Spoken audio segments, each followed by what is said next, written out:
Do you like ice cream? If you do, then listen to the story. There was a boy named David. From a small age, he loved ice cream. One day, he saw an ice cream shop open in his neighborhood. Being someone who loved ice cream, he was very happy to see the ice cream shop and wanted to try the ice cream there. Soon after that, he asked his mother if he could buy some ice cream from the ice cream shop. She said yes and took him to the ice cream shop. When they entered the shop, though, they sensed a weird odor. Generally, when people go to the ice cream shop, they will be able to smell chocolate or ice cream, but in this shop, they sensed bleach odor. However, they didn't think much about this and went to buy the ice cream. The ice cream shop worker asked them what flavor they wanted. David replied with strawberry. The guy got them 2 strawberry flavored ice creams, but there was something weird in this ice cream. This ice cream was bright red in color and not pink. Not only that, the ice cream was topped with a pentagram coin. The mother asked if the pentagram coin was edible. The ice cream man replied yes. Then they left the store. With her first taste of the ice cream, it tasted like bleach. However, she couldn't resist but crave for another one. Although this ice cream gave off the smell of bleach, she somehow found it to be very tasty, and so did her son, so they frequently visited the shop. Not long after, though, the ice cream shop closed due to low business. One day, the neighbor of their house wanted to offer them cookies for Christmas, so she knocked on their door but no one opened it. She brushed it off and wanted to come back some other time. However, several weeks passed, but she didn't see anyone from the house.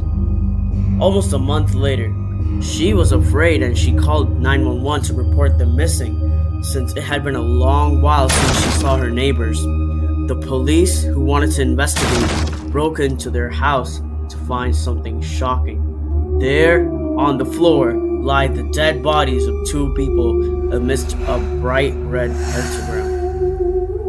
In their investigation, the police found out that the mother was an unstable person.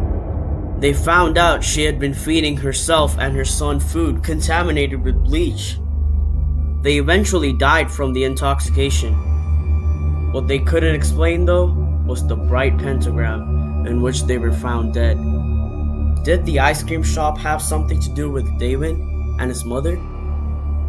If someone comes in contact with bleach, the first thing they feel is irritation. So why would 2 people develop a craving for it? This ice cream shop could still be operational in some corner of this world. And I am afraid that one day, you might go there.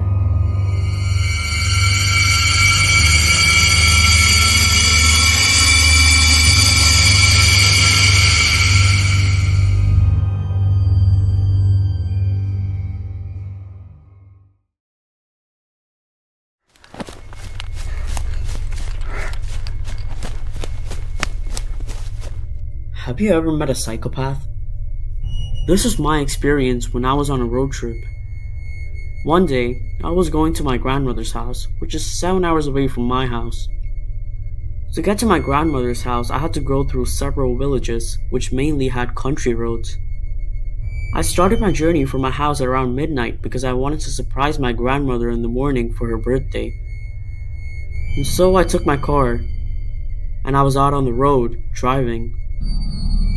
I would say around halfway through my journey, I heard my tires screeching. I was so pissed to see that all 4 of my tires were completely slashed. I was wondering who would do this to me because I knew that it was more than unlikely that all 4 tires of my car would become flat at the same time. This was the time when phones were not a thing, so I couldn't call the police for help. So, feeling annoyed, I was waiting on the road in hope that someone coming from the other side would help me. I would say after waiting for about an hour, I was able to see the headlights of a car from a distance.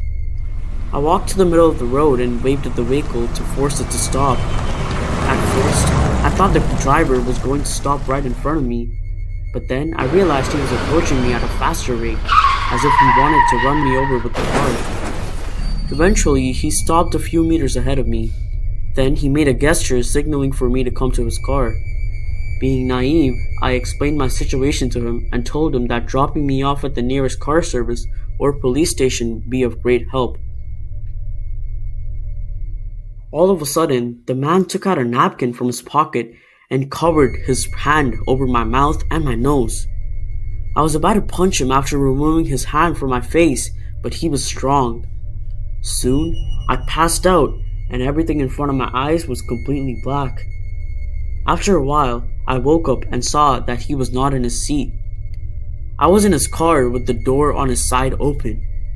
The car was parked in a clearing surrounded by tall trees and bushes, and all I could see was a thick forest ahead of me. Then, I noticed that this man was at his trunk by looking at the side mirror. I was able to see that he was holding something in his hands. I couldn't quite make out what it was because it was too dark outside. But then, as he took some fast steps and approached my side, I was able to see the sharp edge of an axe. Then, he came in full speed and broke down the window on my side like a maniac. I took this chance to hop onto his seat and drive away as fast as possible. I saw him chase after me for a while, but he couldn't keep up for long. I completely knew that this man was crazy. He must have been an idiot who thought that he could get away with kidnapping someone, or even worse. Now that I think about it, he must have been a psychopath looking for a prey, and maybe slashing my tires was part of his plan to do God knows what he wanted with me. If I hadn't reacted fast that night, I would have probably not been alive to tell you the story. Attention, dispatch, this is Officer Johnson requesting immediate assistance. We have a psychopath on the loose in Sector 12. I repeat, psychopath on the loose in Sector 12. Suspect is armed and dangerous. Proceed with extreme caution.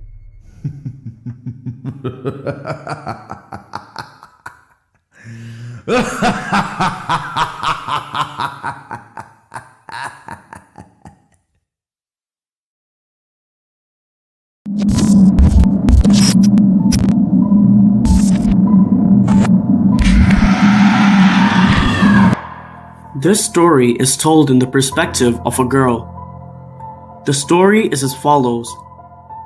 A few days ago, I was talking to my mother, who was hospitalized for cancer.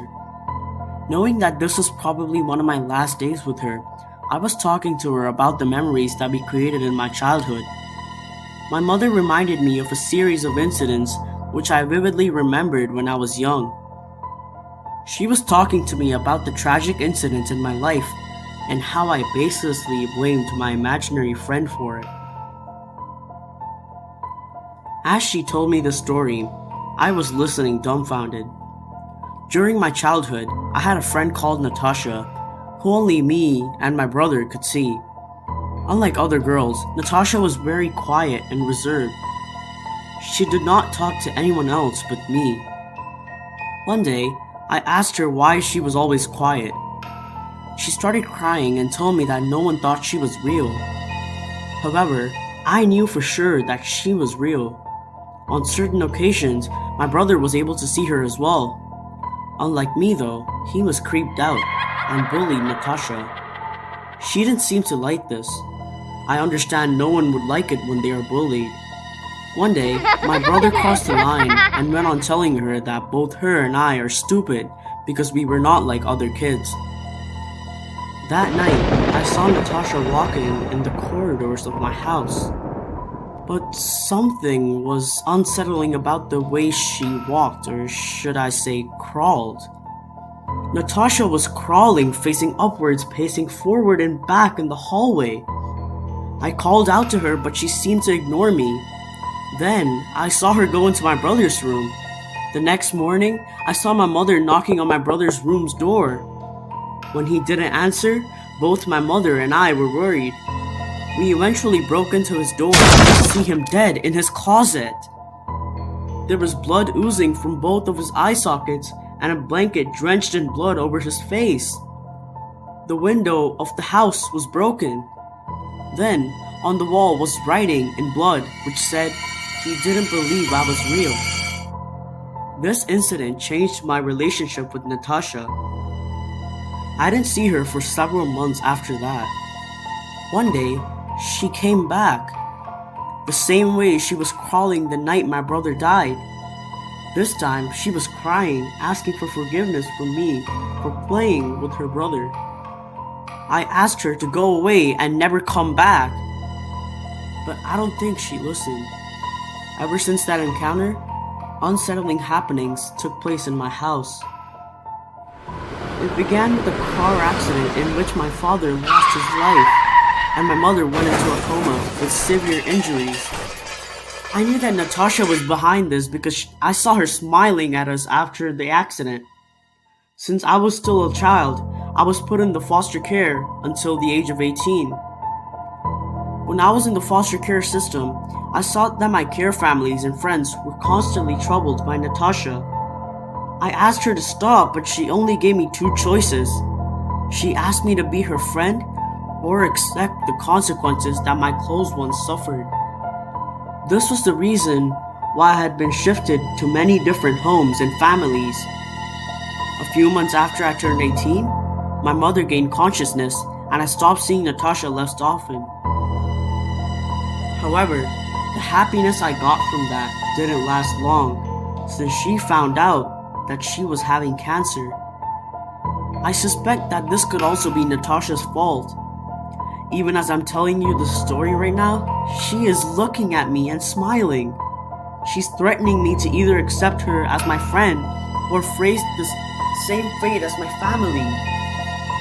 Many of my friends tell me that they don't believe in the paranormal, but my experiences with Natasha narrate a completely different story.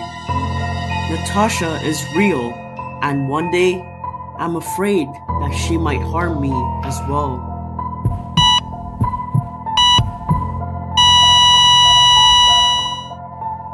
I'm very sorry to inform you that your mother has passed away.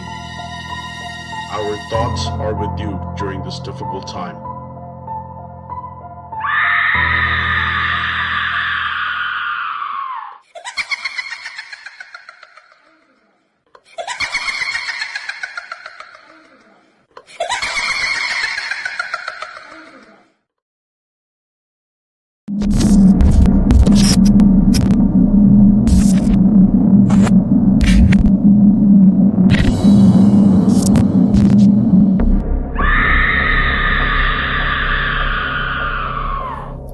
Once upon a time, there was a guy named Lucas who found himself in a relationship with a girl named Karen.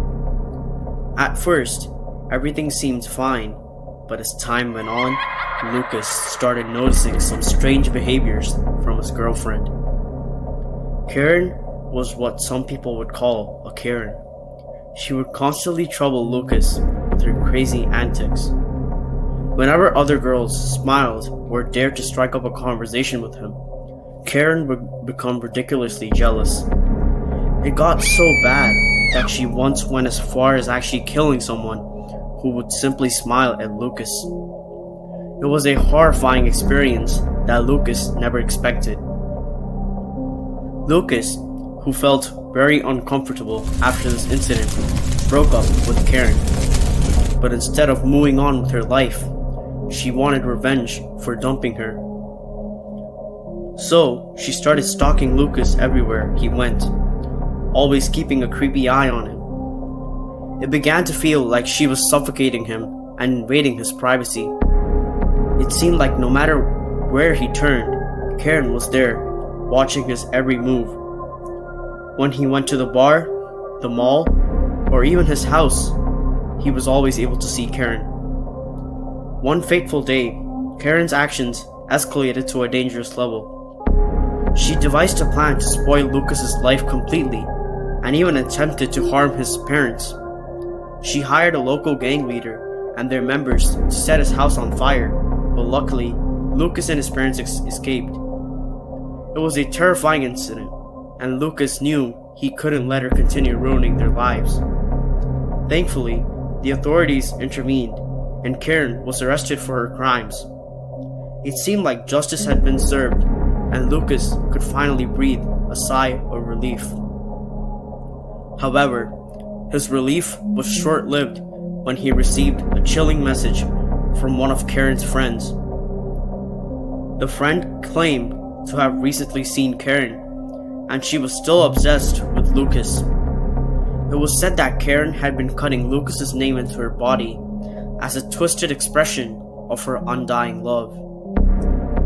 The friend warned Lucas that Karen had plans to come and get him soon.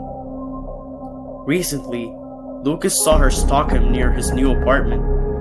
He tried chasing after her, but she was gone. But then, he noticed that she dropped a big knife when she was running. She was definitely not over him for breaking up with her. Then, one day, Lucas got a package from her. It was filled with pictures they took when they were together. When he got the last few images though, he saw that they were pictures of all the women he was in contact with, including his boss, his colleagues, and people he knew from his childhood. But the only thing, they were all dead. There was also a paper with writing that said, "You are next." Lucas reported Karen to the police, and he is yet to be contacted for any progress in the case. The case remains open, and Karen's whereabouts are unknown. Now, Lucas lives in constant fear, always looking over his shoulder, aware that the nightmare may not be over. This story serves as a bone-chilling reminder that sometimes the people we least expect can turn out to be incredibly dangerous. So stay safe.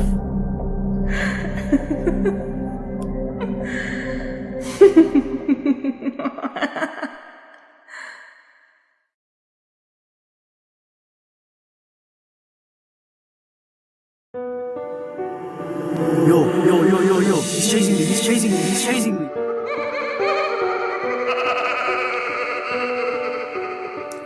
When I was a little kid, there was a person named Johnson in my town. Johnson was a clown who would entertain the people of our town, not because of his acting or anything, but just because people in our town found him to be very funny, and so he was picked on every single day. I hate to say this, but I've bullied him too. Whenever he danced on the sidewalks or the streets, I used to throw stones at him and call him names. My friends were worse. They would hit him, kick him, and even make him eat food from the sidewalks. Not long after, I came to know that when he was a small boy, things were no different for him. The kids in his school made him feel left out and very different. They bullied him and would often call him a joker. Eventually, I stopped seeing Johnson anywhere. I would say maybe after 3 weeks or so, he came back, but this time, no one recognized him but me. He was well dressed, in a suit, like a rich man. I knew it was him because I know what his eyes looked like. Being curious, I was going to ask him if he was Johnson indeed, but I decided I wouldn't, because something gave me the creeps when I saw him that day. He was very confident, which was not the case when I saw him a month ago, and he carried a dirty smirk on his face. One evening, as I was walking home from school, I saw a red balloon floating in the air. It was tied to a tree, and it seemed like it was calling me to come closer. Curiosity got the best of me, so I slowly approached the balloon.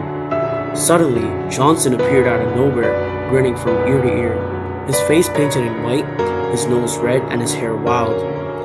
Just like I saw him a month ago, he chased me down the street, laughing like a psychopath, holding a machete, swearing that he would come and get me. But luckily, I was a fast runner, and I managed to get away. I warned my friends about the clown, but no one believed me. They thought I was just telling silly stories. I also complained to the police, but my fear of him coming back didn't let me calm down at all. So, I decided to investigate on my own. I followed strange clues that popped up around the town. I met with those who saw him, just like me. It led me to an old abandoned circus tent on the outskirts of the town. My heart was pounding in my chest as I cautiously entered the dark and the eerie tent. Inside, I found a room filled with toys and balloons, but they all had a creepy darkness lurking within. I realized that Johnson had been hiding here all along, but this wasn't the worst part, because I also saw bloody pocket knives, machetes, and kitchen knives scattered everywhere. There was also a book with random people from my town, their personal information, like their address and their phone numbers. I didn't know how he got hold of this, but I decided to check my name, and sure enough, it was there. As I was scanning all the pages, I also found my friends' names, my neighbors' names, and their addresses and their numbers.